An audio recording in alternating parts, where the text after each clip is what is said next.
और अब करते हैं हम प्राणायाम की प्रक्रिया में सबसे पहले भस्त्रिका प्राणायाम। सांसों को भीतर गहरा भरेंगे और बाहर छोड़ेंगे। प्रसन्नता से, आनंद से, शांत चित्त होकर के धैर्य से सांसों को भीतर गहरा भरना, फेफड़ों तक, डायफ्राम तक, पेट में नहीं भरना। पेट में कोई भी ऐसा ऑर्गन नहीं है, कोई भी ऐसी ग्रंथि नहीं है आपके उदर के अंदर जो ऑक्सीजन को अवशोषित करती हो। इसलिए ऑक्सीजन को एब्जॉर्ब करते हैं हमारे फेफड़े, हमारे लंग्स। इसलिए सांसों को भीतर गहरा फेफड़ों में ही भरना, पेट में नहीं। सांसों को गहरा भरेंगे भीतर, पवित्रता, दिव्यता, शक्ति, ऊर्जा, पवित्रता का आधान करते हुए गहरे सांस भीतर भरें और बाहर छोड़ें।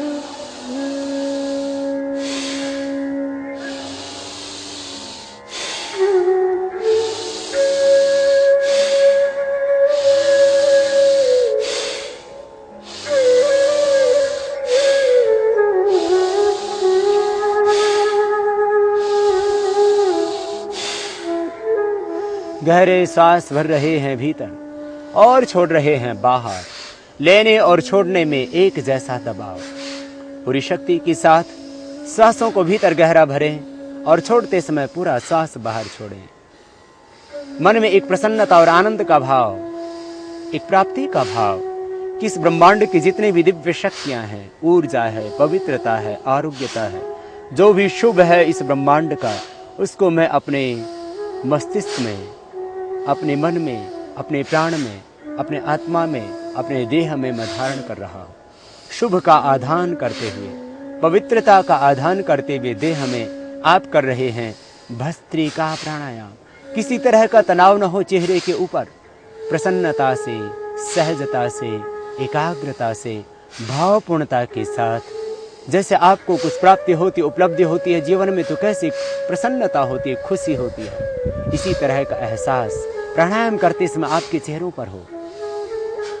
जब जब थकान लगे तब तब बीच में विश्राम कर लें, फिर दोबारा से करेंगे। हृदय को स्वस्थ बनाने के लिए, फेफड़ों को स्वस्थ बनाने के लिए, मस्तिष्क संबंधी समस्त व्याधियों से छुटकारा पाने के लिए, जिनको डिप्रेशन की प्रॉब्लम हो, वे भस्त्रिका प्राणायाम करना अवश्य है। जिनको माइग्रेन पेन हो, वे भी भस्त्रिका प्राणायाम अवश्य करना। माइग्रेन पेन, डिप्रेशन की प्रॉब्लम, पार्किंसन का रोग, पैरालिसिस की समस्या से आपको छुटकारा मिलेगा भस्त्रिका प्राणायाम करके। समस्त स्नायु आपके परिपुष्ट होंगे, सबल होंगे भस्त्रिका प्राणायाम से। प्राण अपान व्यान उदान समान, ये पंचविध प्राण ही चलाते हैं आपके देह को। इस भस्त्रिका प्राणायाम के करने से आपके पंचविध प्राण परिपुष्ट हो रहे हैं, स्वस्थ हो रहे हैं, ऊर्जावान हो रहे हैं। ऐसा विचार करते हुए करें। फिर से एक बार प्रारंभ।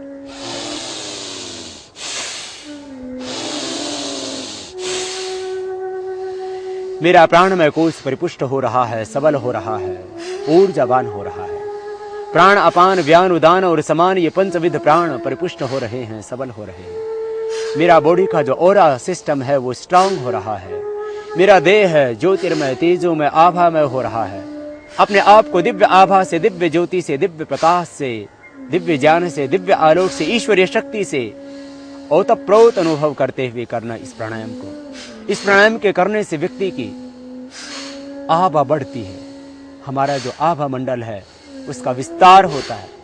जो हमारी इथिकल बॉडी की जो एनर्जी है, जो ऊर्जा है, जो ओरा है, वो इससे स्ट्रांग होती है। भस्त्रिका प्राणायाम से विश्राम, रुक जाएं, पुनः विश्राम करें। इस तरह से दिव्यता, शक्ति, ऊर्जा और पवित्रता का आधान करते हुए प्रतिदिन 2 मिनट ये भस्त्रिका प्राणायाम करना। 2 मिनट अवश्य ही सभी व्यक्तियों को ये भस्त्रिका प्राणायाम करना चाहिए। फिर आप यदि अधिक अभ्यास करना चाहते हैं तो अधिकतम 5 मिनट करें, इससे ज्यादा न करना।